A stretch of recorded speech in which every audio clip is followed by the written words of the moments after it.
In this episode, we're going to the Bonnie and Clyde Ambush Museum in Gibsland, Louisiana, which is approximately 23 miles west of Shreveport. We'll be meeting the owner, Perry Carver, who will not only show us around and tell us a little bit about Bonnie and Clyde's final hour, but he'll also share with us the business aspects of running a museum. Now, this actual museum building used to be May Canfield's Cafe, which is where Bonnie and Clyde made their last food stop on May 23, 1934. And approximately 10 minutes later, or 7 miles down the road, they were ambushed. Okay, so here we are, guys. Check it out. Howdy. All right, how you doing, Perry? Fine, how are you today? Oh, pretty good. Man, thanks for having us out, man. I appreciate it. Well, welcome to the Bonnie and Clyde Ambush Museum. Well, how long have you been here? The museum's been here since 2005. Okay. We does all right. It's a very historical museum. We've been on an episode of American Pickers. We've been on an episode of Ghost Legends. And we are on Duck Dynasty's Family Treasures this season. Season 4, Episode 1. And now you're on American Entrepreneur, which is the greatest accomplishment.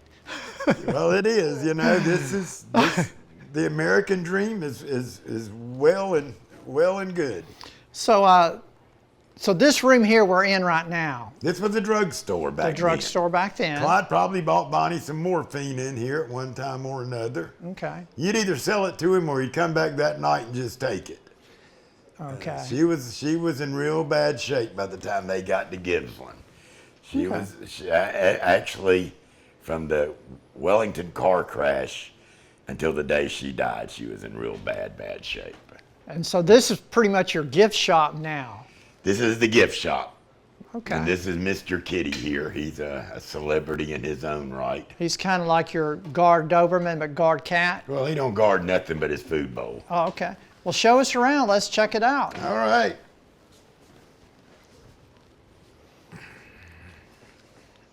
Friend of mine, Ken Holmes, he started this museum back in 2005.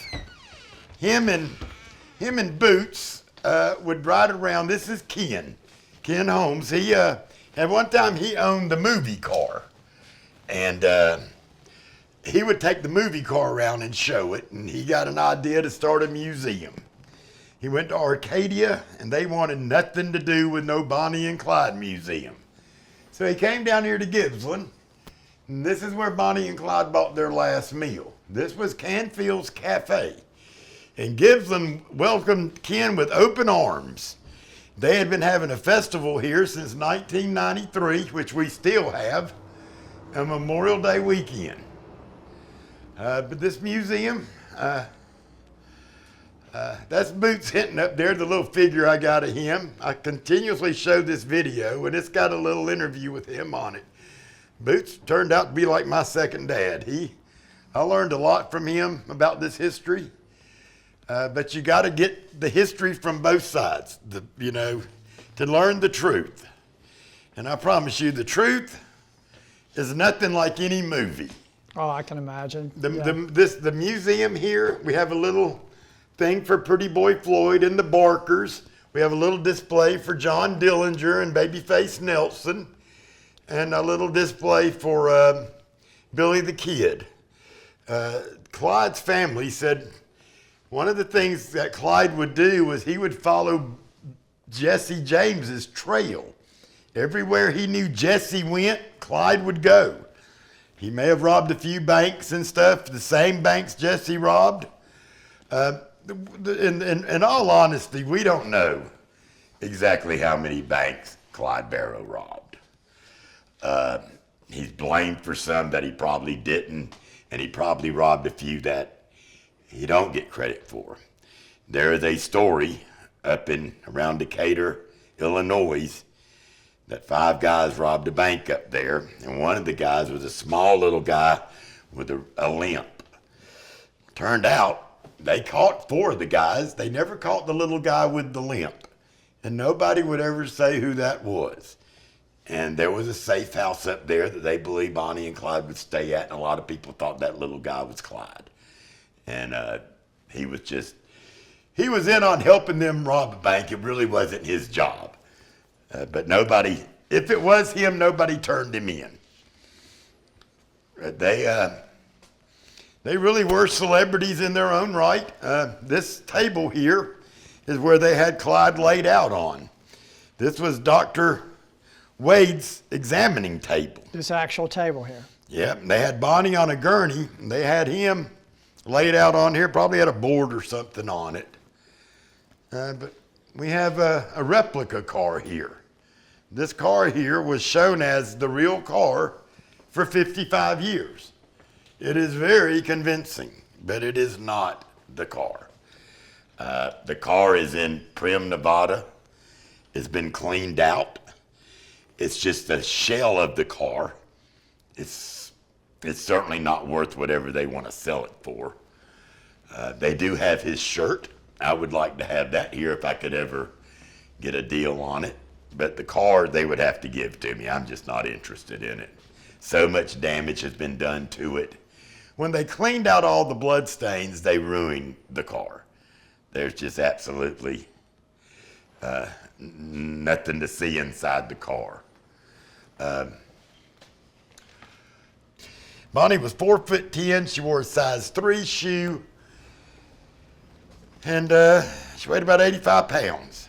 Well, she was really petite, huh? Yeah. We have a little display of them laying out on the slab, and the museum is a little graphic. We got a beautiful painting there on the wall, though, of the posse members. In real life, they were spread out. But we have some of their guns. I think I have about 17 of Clyde's guns here: rifles, pistols, shotguns.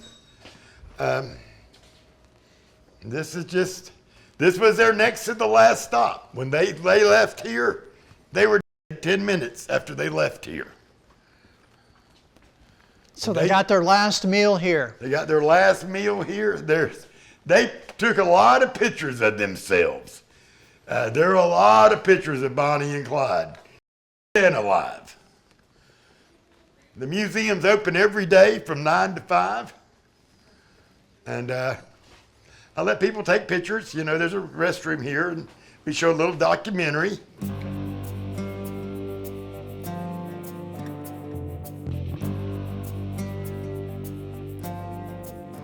All right, so Perry, how did you first get started in this interest in Bonnie and Clyde?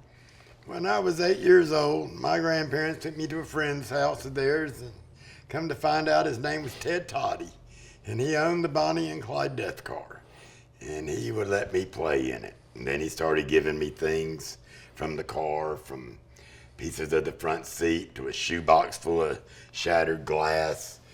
I got a door handle, a screwdriver that was in the car, and the last thing he gave me was a hood ornament. How did he end up getting all this stuff? He bought the car from Dr. Charles Stanley, the crime doctor. Okay. He used to tour the car with family members of Bonnie and Clyde and Dillinger and Pretty Boy Floyd and do a crime doesn't pay show. And when he got old, he sold the car, and Mr. Toddy bought it. He was an old carny, and he would show the car, and he eventually owned the car we have here. This is the replica car.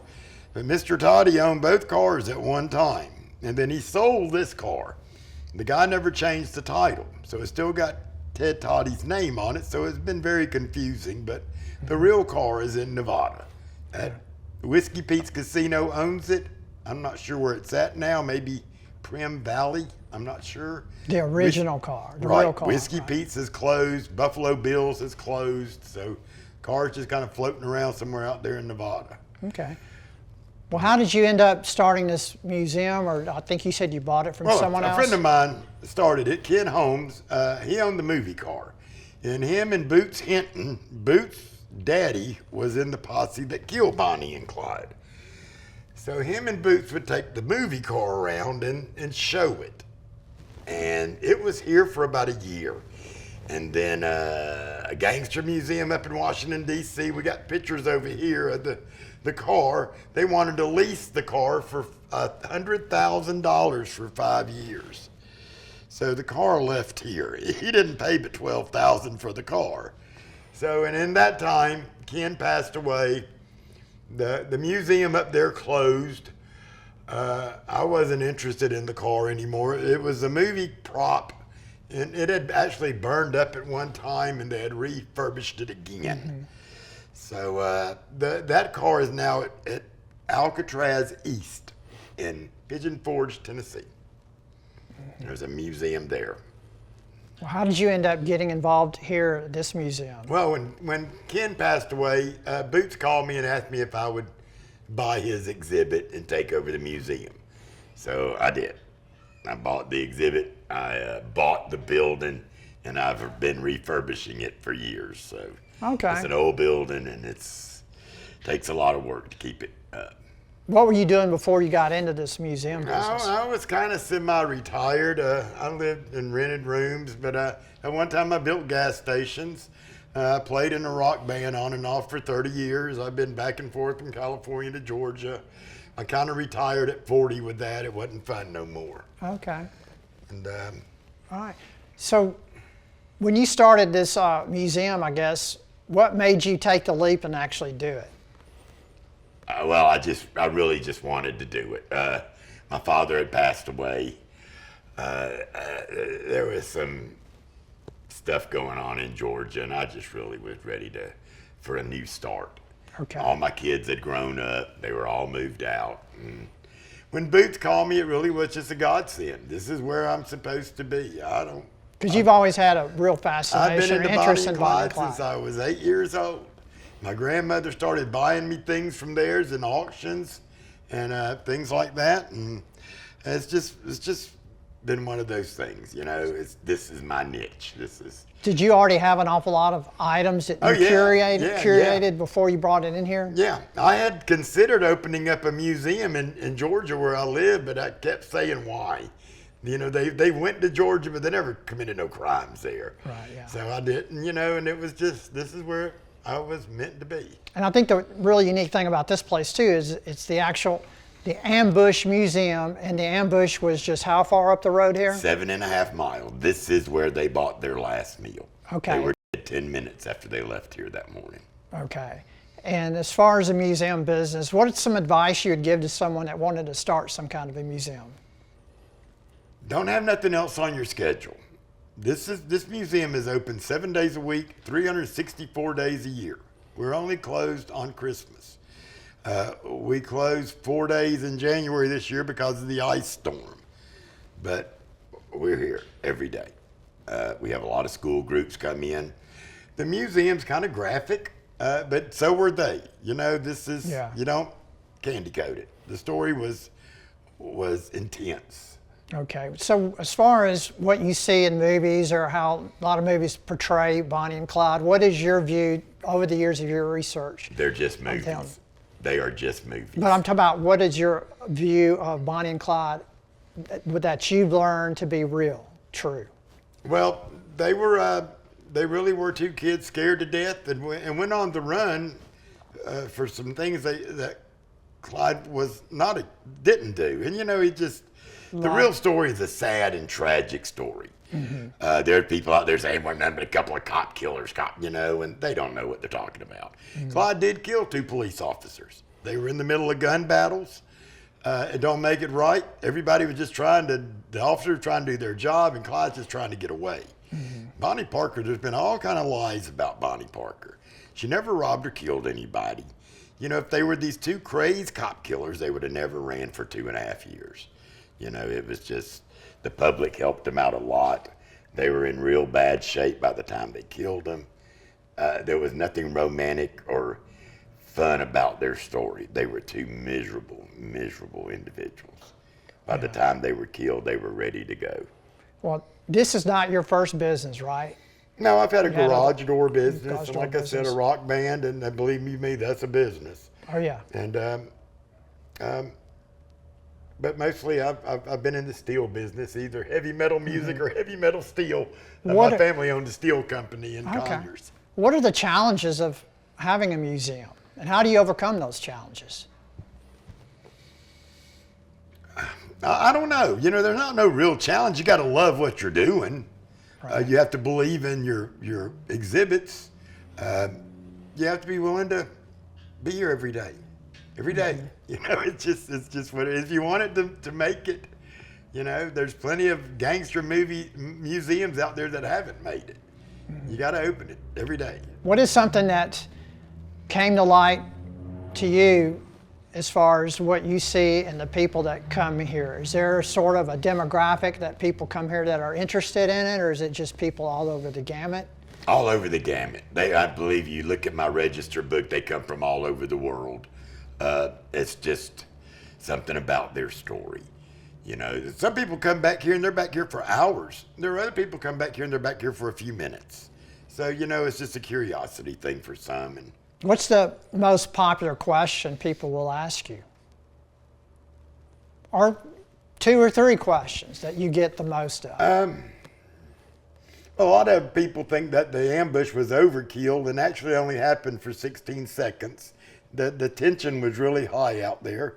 I truly don't believe Bonnie Parker was still married to Roy Thornton, or her name would be Bonnie Thornton on her death certificate. It is not. It is Bonnie Parker. That marriage was annulled. I don't believe she had a tattoo on the inside of her thigh. The family members said they never saw it. You know, Blanche said she never saw no tattoo or anything like that on Bonnie. Her sister said the same thing. They make up a lot of stories about them. You know, a lot of girls come in here thinking that Bonnie is just Spitfire Hellcat. And when they find out that she wasn't, she was just a poor little sad, pathetic girl that fell in love with an outlaw and got burned up in a car wreck and her life was over. You know, the real story is sad and tragic. Nobody wants to be like Bonnie and Clyde. Yeah. And that's what her poem says, you know. You think you got it bad? Wait till you live like Bonnie and Clyde. Oh, I can imagine. Yeah. So I guess you have schools, a lot of field trips here. Why do schools bring the children here? I'm just curious because it is graphic. Because are they trying to say her crime doesn't pay kind of thing? It's one of the biggest things that ever happened in Louisiana. Right. This is a crime doesn't pay. You know, this museum tells you the truth. It's nursing homes come here, elderly people come here, it takes them back to their past. And kids today, they see so much graphic stuff, this stuff doesn't even bother them anymore. Right, yeah. What are your revenue streams here? I guess the admission, and you've got a gift shop. Yeah, we've got a little gift shop. We got there's a little entrance fee. It's not much considering what most museums are, and we usually have a little cafe running. My wife Stacy runs the cafe, and it's nothing fancy, but it's good food. You know, she's from South Louisiana and she knows how to cook. Do you have a seasonality here, like a busy time? Is it real busy in the summer, spring, or what kind of seasonality? We pick up the 1st of March. We have a festival here called the Jonquil Festival. We're the daffodil capital of Louisiana. So we have the Jonquil Festival the first weekend of March, and then it's on. We stay busy through December. January and February are kind of slow, people regrouping, you know, but it's... I guess weekends would be your busiest time. Yeah, we're busy on weekends, yeah. If someone wanted to start a museum, what are some things or advice you would give them that they should be doing prior or as they start up? You better start collecting.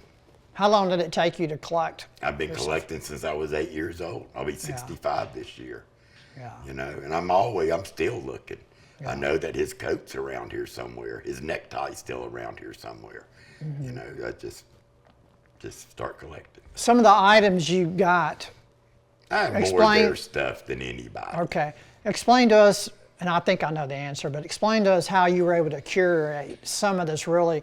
A lot of them in auctions. These treasures. A lot of them came in auctions. A lot of them came from family members, some from personal collections. And people that lived around here that kind of looted the car, looted the car and stuff. Yeah, there's still stuff out there, but this is, you know, when I was a kid, you know, Bonnie and Clyde fascinated me. I guess she was my first love. But as you get older, you learn the stories and stuff, and they really were just a sad couple.